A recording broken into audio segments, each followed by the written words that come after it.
श्री गुरुदेव दत्त. अध्याय 8. दत्तावताराचे वर्णन. आत्मसाक्षात्कार कसा घडतो. ब्रह्मज्ञानासाठी तप करणारे खरे ब्राह्मण. दुसऱ्या दिवशी तिरुमलदास आपले नित्य नैमित्तिक अनुष्ठान झाल्यावर म्हणाले, अरे शंकरभट्टा, आत्मसाक्षात्कार जेव्हा होतो त्यावेळी 15 कला आपल्या भूतांमध्ये लय पावतात आणि त्या देवता मूलभूत शक्ती असलेल्या चैतन्यात लीन होतात. आत्मज्ञान, कर्म इत्यादी ब्रह्मस्वरूपात लय पावत असतात. अशा ब्रह्मज्ञानासाठी जो परिश्रम करीत असतो तो खऱ्या अर्थाने ब्राह्मण आहे. प्राण, विश्वास, आकाश, वायू, अग्नी, जल, भूमी, इंद्रिय, मन, अन्न, बल, विचार, मंत्र, कर्म, लोकातील विविध नावे, त्यांना 16 कळा असे म्हणतात. श्रीपाद प्रभू 16 कलांनी परिपूर्ण असे ब्रह्मावतार आहेत. अन्न हेच मन आहे. सात्विक अन्नाच्या सेवनाने मनाचं निर्मलत्व प्राप्त होतं. विधात्याने प्रथम प्राणांची सृष्टी केली. प्राण म्हणजे संपूर्ण विश्वात विद्यमान असलेली प्राणशक्ती होय. त्या प्राणशक्ती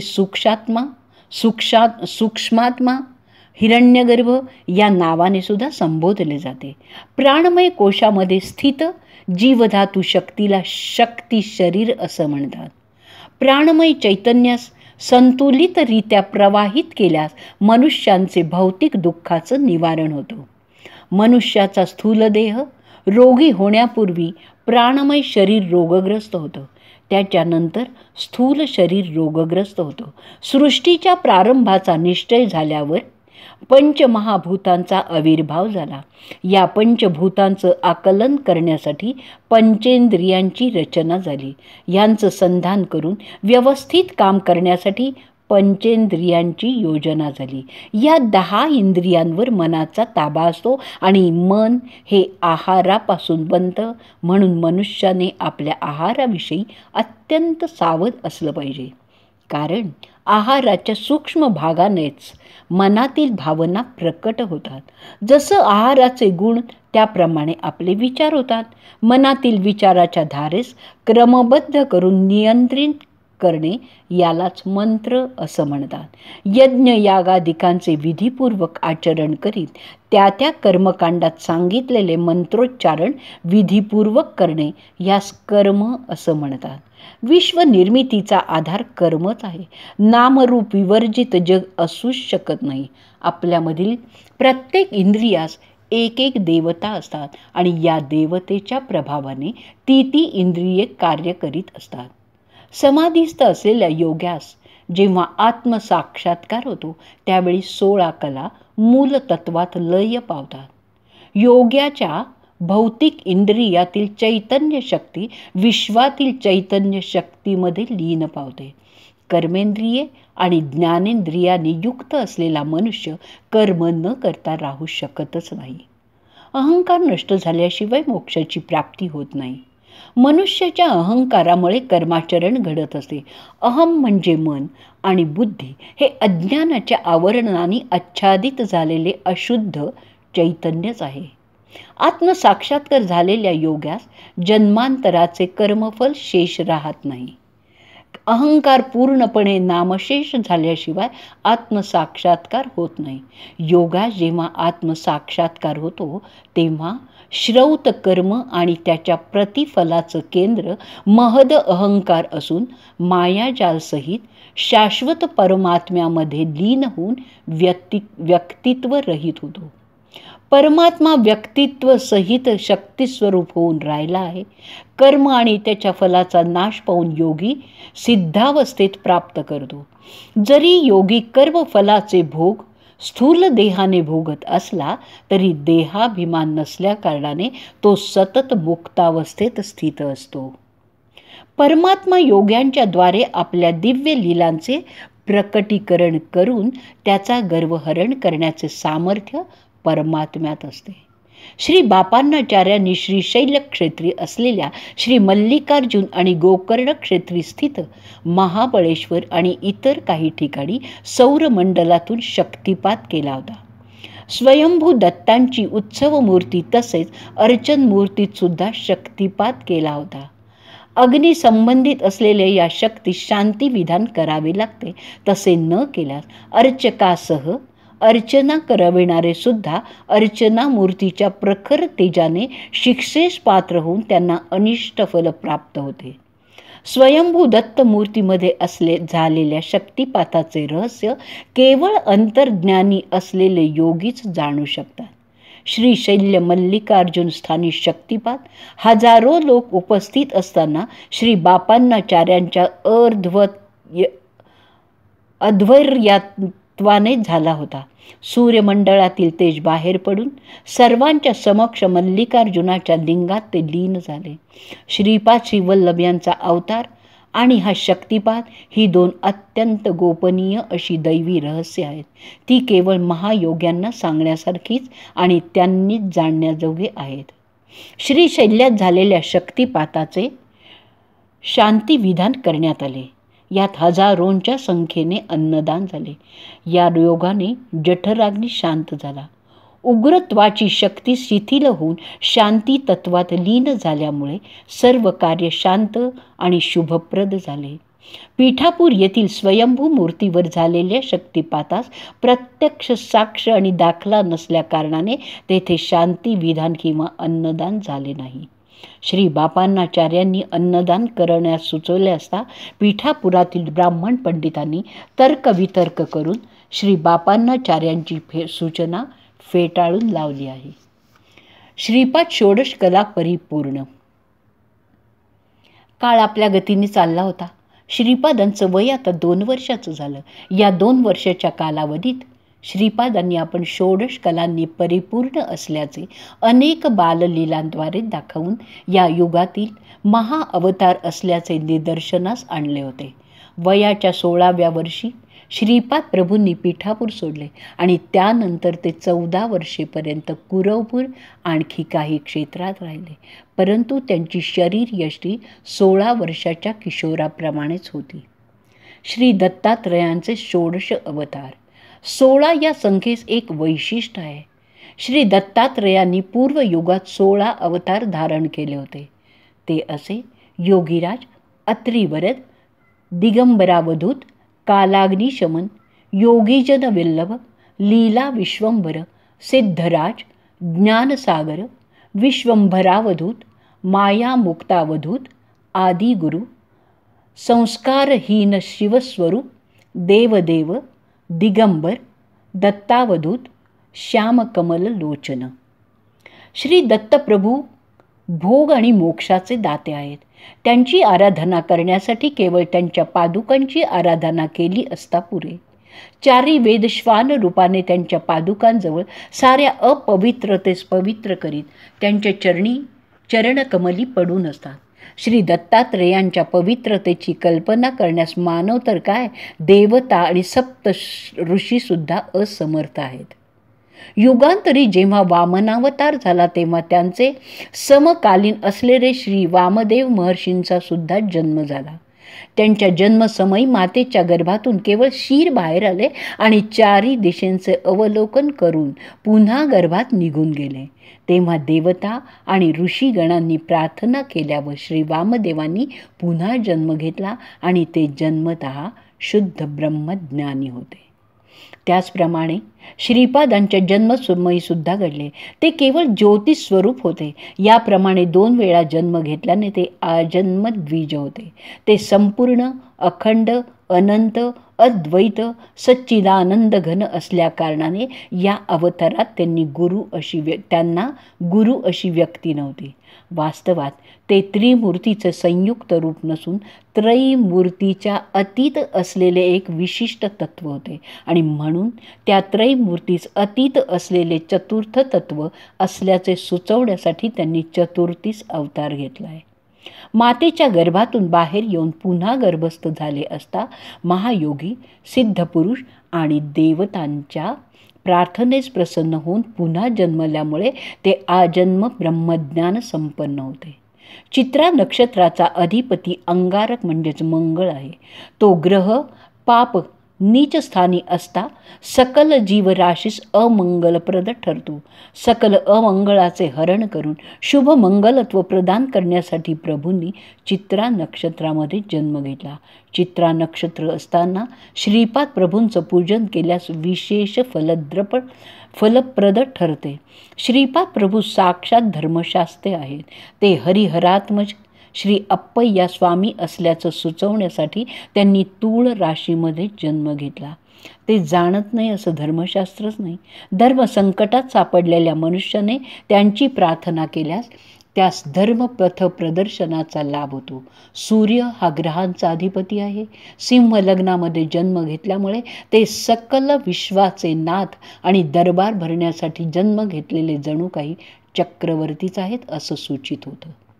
श्री दत्त प्रभूंपासून त्रिमूर्ती आणि त्रिमूर्तींपासून 3 कोटी देव आणि त्यांच्यापासून 33 कोटी देवता उत्पन्न झाल्या आणि म्हणूनच केवळ दत्त नामस्मरणाने सकल देवता स्मरण केल्याचं फल प्राप्त होतं. श्री दत्त प्रभूंच्या ब्रह्ममुखास ऋषी पूजन करावे. विष्णुमुखास श्री सत्यनारायण व्रत आणि विष्णू सहस्त्रनामाने पूजन करावे. त्यांच्या रुद्रमुखास रुद्राभिषेकाने अभिसिंचन करावे. श्री दत्त प्रभूंच्या ब्रह्ममुखाच्या जिव्हेवर सरस्वतीचा निवास आहे. विष्णुमुखाच्या वक्षस्थळी लक्ष्मीचा वास आहे. रुद्रमुखाच्या वामभागी गौरीचा वास आहे.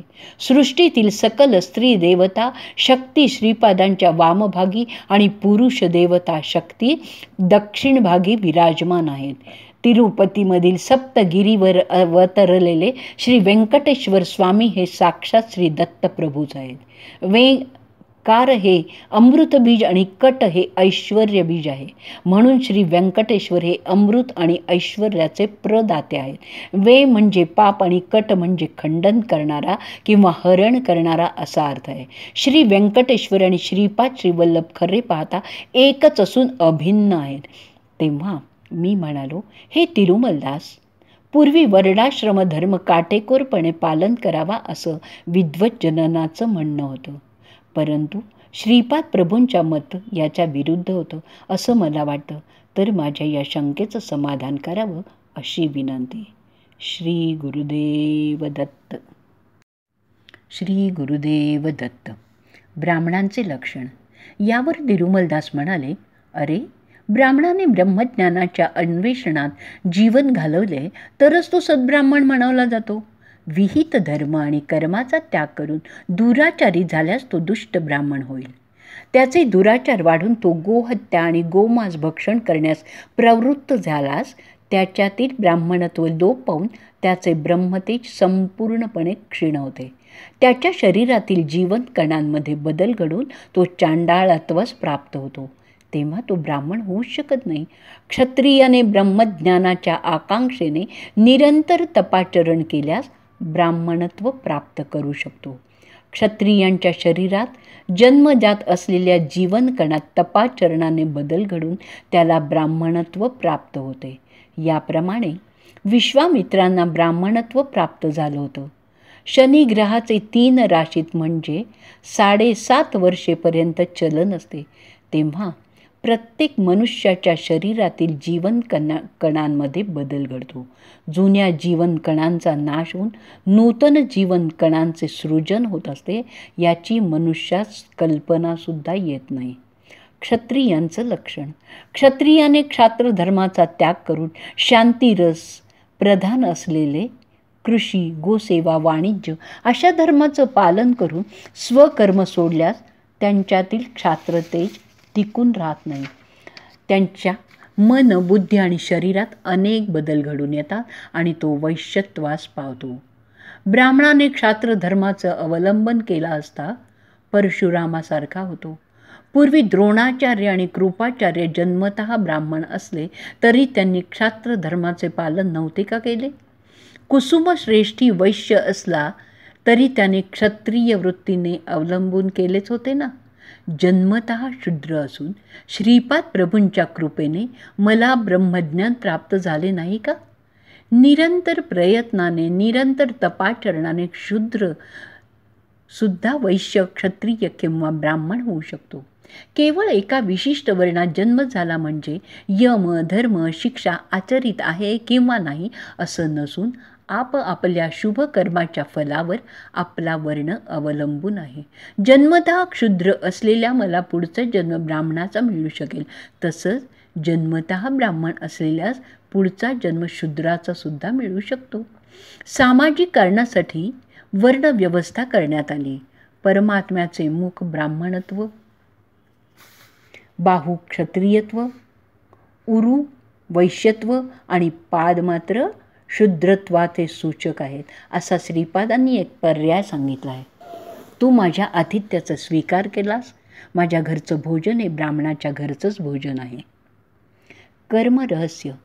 निरंतर श्रीपादांचे नामस्मरण आणि ध्यान केल्याने येथील परिसरात वातावरण शुभप्रद आणि पवित्र अशा स्पंदनांनी भरलेलं आहे. जन्मतः नरसावधानी ब्राह्मण असले तरी त्यांच्या घरात भौतिक, मानसिक आणि आध्यात्मिक स्पंदने विषपुरीत असल्या कारणाने तेथील वायुमंडल कलुषित झाले होते आणि या कारणानेच श्रीपाद प्रभूंनी त्यांच्या आतिथ्याचा स्वीकार केला नाही. यातील हे रहस्य आहे बरं का. जीव परिणामक्रमाने आणि विपरिणामक्रमाने कर्मसूत्राच्या अनुसार जन्म घेण्यास वर्ण आवश्यक आहे, नाही का? यासाठी वर्णाश्रमाची योजना झाली. जॉन हा जर्मनी देशाचा रहिवासी असून सुद्धा त्याला ब्रह्मज्ञानाची अत्यंत जिज्ञासा लागली होती. परिणामक्रमाच्या शेवटच्या अवस्थेत त्याला कुरवपरी श्रीपाद श्रीप्रभूंचे दर्शन झाले आणि अमोघ अशा अनुग्रहाची प्राप्ती झाली. नरसावधानी पीठिकापुरममध्ये असून सुद्धा श्रीपाद श्री दत्तात्रयांचे अवतार आहेत हे जाणण्यास त्यांना कित्येक वर्ष लागली आणि हे जाणल्यानंतर सुद्धा साधनाक्रमाशिवाय श्री दत्तांच्या अनुग्रहास प्राप्त होणे अशक्य होय. यावर मी म्हणालो, स्वामी, आपलं म्हणणं असं आहे की प्रत्येक जीवकणांमध्ये बदल घडत असतो आणि प्रत्येक जातीस एक आत्मा असतो, हो ना? पार्वती देवी ही हिमद पर्वताची कन्या असं आपण म्हणता. असं म्हणण्याचं कारण काय आहे? यावर तिरुमलदास म्हणाले, प्रत्येक जातीस एक आत्मा असतो. तो शक्ती स्वरूपात असतो. ती शक्ती दिव्यात्मा असल्याने श्री प्रभूंच्या मधून बाहेर आलेली आहे. सदैव या शक्तीचा संबंध परमात्म्याशी असल्या कारणाने ती महाशक्ती आहे. जात या शब्दाचा अर्थ तू जो समजतो तसा नाही आहे. जिवंत व्यक्तीमध्ये जसे चैतन्यवंत असे जीवनकण असतात असा आहे. त्याचप्रमाणे सामूहिक, सांघिक अशा व्यक्तिमत्वामध्ये सुद्धा असलेल्या प्रत्येक व्यक्तीचे शक्ती, सामर्थ्य, गुणगण अंतर्लीन होऊन असतात. प्रत्येक गावात, प्रत्येक शहरात, प्रत्येक राष्ट्रात एक आत्मा असतो. आपण राहतो त्या भूमीसुद्धा एक आत्मा आहे. भूमीची जी अधिष्ठान देवता तीसच आपण भूमाता असे म्हणतो. तिच्यातील आत्म्याचे, परमात्म्याचे अंश असल्याकारणाने ती मानसिक संबंध असलेली महाशक्ती आहे. हिमपर्वताच्या ठायी अधिष्ठित असलेल्या देवता शक्तीस हिमवंत असं संबोधित करतात. त्या हिमवंताची पुत्री हेमवती आहे. सर्व साक्षी सूर्य भगवानांचे पुत्र यमधर्म असे मानल्यास जीवराशीच्या शुभाशुभ कर्मानुसार न्याय करून पाप्यांना शिक्षा करणारी देवता शक्ती आहे असा अर्थ होतो.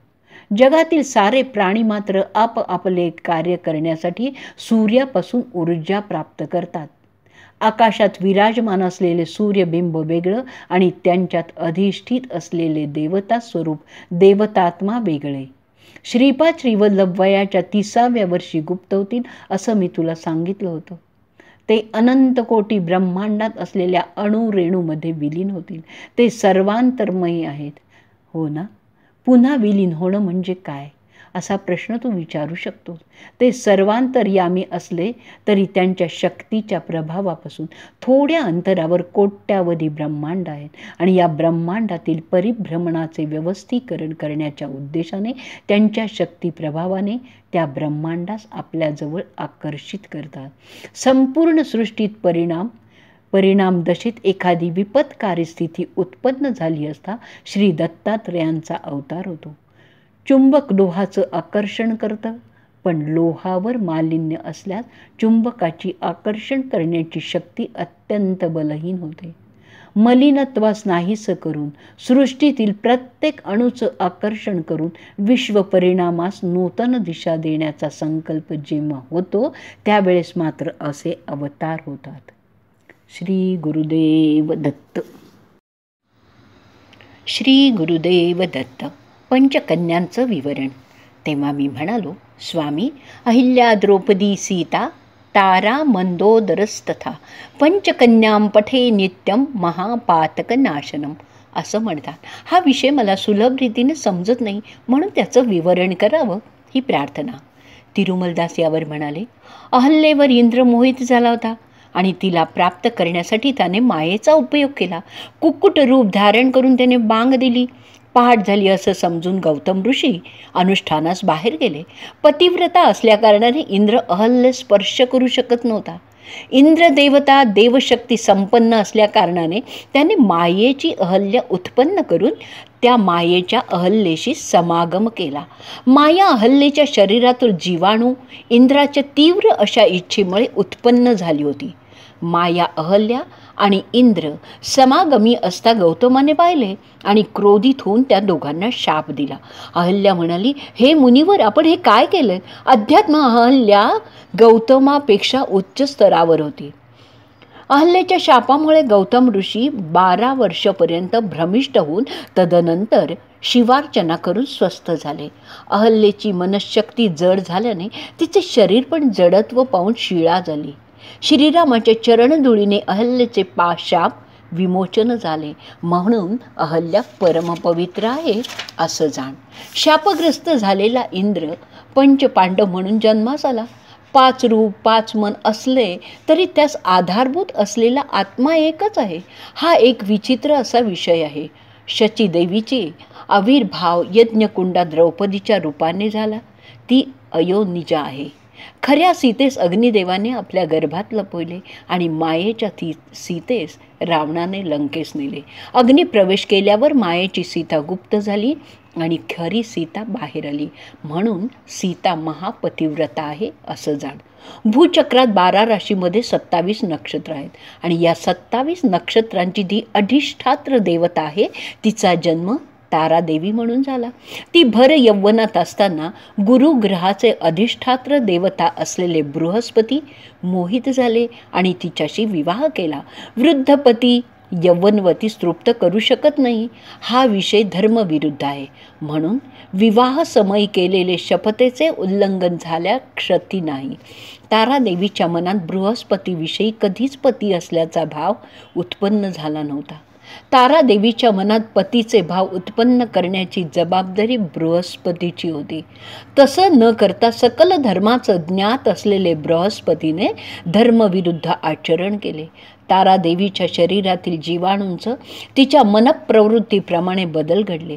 तिच्या मनात चंद्राचं रूप स्थिर झालं आणि तिचे हृदय चंद्राधीन झाले होते. ह्याप्रमाणे बदल घडलेली तारादेवी आणि पूर्वी बृहस्पतीस विवाह केलेली तारादेवी भिन्न होत, म्हणून ताराचंद्र यांचं मिलन हे धर्मविरुद्ध नाही.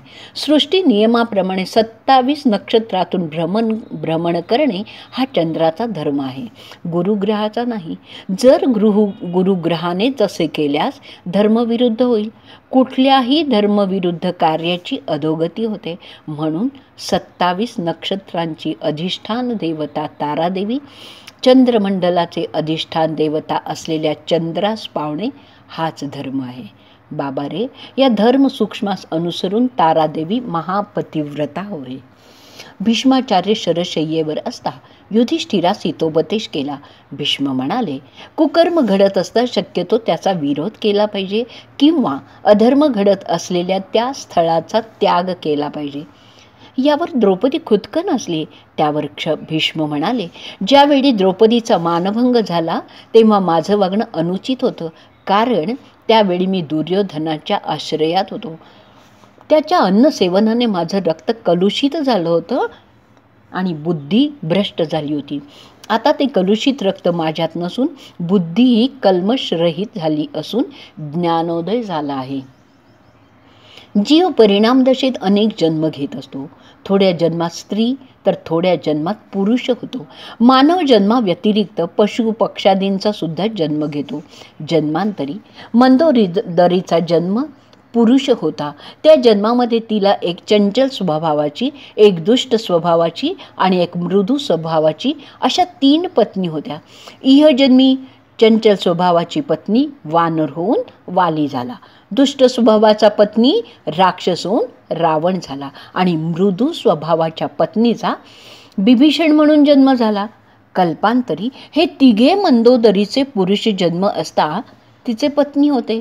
तर ती या जन्मी चंचल वृत्ती असलेला वाली याची पत्नी झाली. त्यापासून अंगदाचा जन्म झाला. तदनंतर दुष्ट प्रवृत्ती असलेल्या रावणाची भार्या झाली. रावण संहानानंतर मृदू स्वभाव असलेल्या बिभीषणाची पट्टराणी झाली. तर वालीची पत्नी असताना, रावणाची पत्नी असताना आणि बिभीषणाची पत्नी असताना तिच्यातील जीवाणू भिन्न होते. म्हणून मंदोदरीसुद्धा महापतिव्रता आहे. तेव्हा मी म्हणालो, स्वामी, स्त्रीस एकच पती किंवा एकच पुरुष, एक पत्नीव्रत असला पाहिजे असं म्हणतात, तर बहुभार्या किंवा बहुभृतत्व निंदनीय आहे ना? कर्मचक्र परिणाम. तिरुमलदास म्हणाले, तुझं म्हणणं खरं आहे. एखाद्या पुरुषाने विनाकारण पत्नीस त्रास दिला तर तो 7 जन्मपर्यंत बालविधूर होतो असं सांगितलं आहे. एखादा पुरुष 4-5 स्त्रियांशी विवाह केल्याने पुढील जन्मी हा पुरुष स्त्री जन्म घेतो आणि त्या 4-5 स्त्रिया त्याची कामवासना आणि संस्कार क्षीण न झाल्याने पुरुष जन्म घेऊन त्या स्त्रीचा उपभोग घेतात. एका जन्मी असं झाल्यास व्यभिचारात दोष घडतो. जर विविध जन्म घेऊन प्रत्येक जन्मी एकाशी विवाह केल्याने दोष नाही. हा कालचक्राचा प्रभाव आहे. असल्या कित्येक आश्चर्यकारक घटना या महाचक्रात घडत असतात. स्त्री जन्म घेतल्यास त्या जन्मसंबंधित धर्माचं आचरण केलं पाहिजे. पुरुष जन्म घेतल्यास त्या जन्मासंबंधी धर्माचं आचरण केलं पाहिजे. पती पत्नीमध्ये कलह उत्पन्न करणाऱ्या व्यक्तीचा पुढचा जन्म स्त्री अथवा पुरुष न होता नपुंसक होतात. संसार सुखास वंचित होऊन दुःखी होतात. मांसाहार निषिद्ध आहे. समजा एखादी व्यक्ती एका शेळीचा वध करून 4-4 मांसाहार करते. त्यावेळी त्या शेळीस प्राणोत्क्रमण समयी अत्यंत पीडा होते. तिचं पीडित स्पंदन वायुमंडलात वावरत असतात. बाबा रे, वायुमंडलात पीडामय आणि आनंदमय स्पंदनं असतात. सत्कर्मांमुळे आनंदमय स्पंदनं आणि दुष्कर्मांमुळे पीडामय स्पंदने उत्पन्न होतात.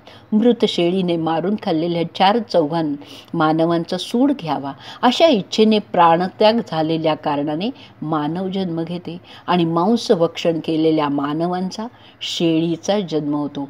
म्हणून मानवांनी क्षमा गुणांचं अवलंबन केलं पाहिजे. सात्विक व्यक्ती शेळीस पाहिल्यावरही त्याचे मांस भक्षण करू इच्छित नाही.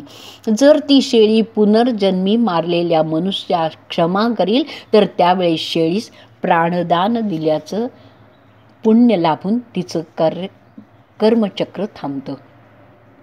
पिठिकापुराच्या रहिवाशांचे सामूहिक पुण्य आणि सामूहिक पाप एकाच वेळी फलित झाल्याने श्रीपादची वल्लभांच्या जन्मास कारणीभूत होते. पुण्यवान लोकांनी श्रीपादांना श्री दत्तप्रभू असल्याचं जाणलं आणि अधिकाधिक पुण्यफल प्राप्त करते झाले.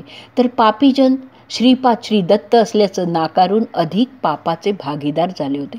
श्री दत्तांची आराधना करीत असून श्रीपादांची निंदा करणाऱ्यास रौरवादी नरकाची प्राप्ती होते. विषय न समजल्यास मौन धारण करणे उचित आहे, पण त्या दिव्य भव्य अशा मंगल स्वरूपावर निंदापवाद लादणे योग्य नाही. त्यांच्या मुखास मंगलारती करीत पायांवर खिळे ठोकणारे असे लोक सुखव्याधींनी ग्रस्त होतील. एवढंच नाही तर श्री दत्तात्रेयांनी आपल्या अनुग्रहाने एका विचित्र अशा योगशक्तींचा समावेश केला. पुण्यवान जनास केवळ नामस्मरणाने अप्रयत्नाने सर्व मनोरथ पूर्ण होत, तर पापीजन श्रीपादांची निंदा केल्याने त्यांच्यावर नाना प्रकारचे विघ्न आणि अनिष्ट कोसळत. श्रीपादांचे अग्निस्वरूप आहे. त्यांनी धारण केलेले अग्नी वस्त्र आहे. ते पवित्र योगाग्नी स्वरूप असून त्यांच्या पादुकांचा महिमा वर्णन करण्यास युगही कमी पडतील. वेद उपनिषदसुद्धा त्यांच्या पादुकांचं वर्णन करण्यास असमर्थ आहे. किती युग झाली, किती कल्प लोटले, केवढ्या वेळा सृष्टी स्थिती लय क्रम पूर्ण झाले, पण श्री दत्त ते श्री दत्तच आहेत. ते अद्वितीय असून साक्षात श्रीपाद श्रीवल्लभ आहेत. सृष्टीतील प्रत्येक अणू या परमसत्याचे साक्षीदार आहेत. स्वयंभू दत्तांची पुनःप्रतिष्ठा. श्री पीठिकापुरास एका अवधूताने आगमन झाले. ते उन्मत्त अवस्थेत असलेले सिद्ध पुरुष होते. त्यांचे वागणे अति विचित्र होते. कोणास आशीर्वाद द्यायचे असेल तर शिवीगाळी करीत असत. असा त्यांचा विचित्र स्वभाव होता. कोणाची स्तुती केली तर त्या व्यक्तीचं पुण्य क्षीण होत असे. पीठकापूरवासियांनी त्या सिद्धा स्वयंभू दत्ते कोठे आहेत असं विचारलं. तेव्हा ते सिद्ध पुरुष म्हणाले की श्री दत्त सकल पुण्यक्षेत्रात स्नान करून सध्या एका नदीत आहेत. भक्तांनी खूप शोधायचा प्रयत्न केल्यावर एका नदीत स्वयंभू श्री दत्तांची मूर्ती सापडली. एका शुभ मुहूर्तावर त्या मूर्तीची पुनःप्रतिष्ठा सर्व मंगलप्रद अशा सुमती महाराणी आणि ब्रह्मतेज असलेले श्री अप्पलराज शर्मा यांनी केली आणि त्या महोत्सवाचे ऊर्ध्वयू होते श्री बापांनाचार्य. विद्यारण्यांचे प्राकट्य. मंदिरात मूर्तीची पुनःप्रतिष्ठा झालेल्या दिवशी श्री बापांनार्यांनी त्या सिद्ध पुरुषास आपल्या घरी भिक्षेस येण्याची विनंती केली. आजोबांच्या घरी त्या सिद्धास श्रीपादांचे दर्शन झाले. केवळ 2 वर्षाच्या त्या बालकाला पाहिल्यावर त्या सिद्धाच्या मनात पुत्र वात्सल्य उत्पन्न झाले. श्रीपाद मातुल श्री व्यंकटप्पय्या यांच्या खांद्यावर बसून त्यांच्या शिखेशी चेष्टा करीत सिद्धांकडे दृष्टी करून हसले. ते हास्य पाहून सिद्धांना समाधी लागली. समाधीतून व्युत्थान झाल्यावर श्रीपाद म्हणाले, माधवा, तुझ्या इच्छेप्रमाणे हिंदू साम्राज्याची स्थापना माझं वय 16 वर्ष झाले असता बुक्कराय करेल. तू हरिहर बुक्कराय याच्या पाठीशी सदैव असलं पाहिजे. विद्यारण्य महर्षी या नावाने तुझी ख्याती होईल. तुझ्या सहोदर सायणाचार्यांच्या वंशात येणाऱ्या शताब्दात गोविंद दीक्षितांचा जन्म होणार आहे आणि तो गोविंद दीक्षित कोणी नसून तूच असशील. राजश्री होऊन तंजावूर संस्थानात महामंत्रीचा पदभार सांभाळून कृतकृत्य होशील. असं ऐकल्यानंतर आनंदाने सिद्धाच्या डोळ्यातून अश्रुधारा वाहू लागल्या. त्याने श्रीपादांना आपल्या जवळ घेतले. इतक्यात श्रीपादांनी त्या सिद्धाच्या चरणांचं वंदन केलंय. सिद्धाने आश्चर्य व्यक्त करता श्रीपाद म्हणाले, तू विद्यारण्य या नावाने शृंगेरी पीठाधिपती होशील. तुझा शिष्य परंपरेत 3रा शिष्य कृष्ण सरस्वती म्हणून तूच असशील आणि तुझ्या मनात माझ्याविषयी पुत्रभाव उत्पन्न झाल्या कारणाने माझ्या पुढील नरसिंह सरस्वती या नावाने होणाऱ्या अवतारात काशी क्षेत्री कृष्ण सरस्वती होऊन तू मला संन्यास दीक्षा देशील. तू संन्यास धर्माचा उद्धार करशील. यास काशी विश्वेश्वर आणि माता अन्नपूर्णा यांची साक्ष असेल. वसिष्ठ शक्ती पराशर प्रवरान्वित पाराशर गोत्रोद्भव ऋग्वेदांतर्गत वाजपेयाजी माधवाचार्य हे विद्यारण्य महर्षी नावाने ख्यात होतील. बाबा रे, उद्या तुला आणखी चरित्र सांगीन असे म्हणून तिरुमलदासांनी त्या दिवशीचं निरूपण तिथेच थांबवले. श्रीपाद श्रीवल्लभांचा जय जयकार असो. अध्याय 8 संपूर्ण.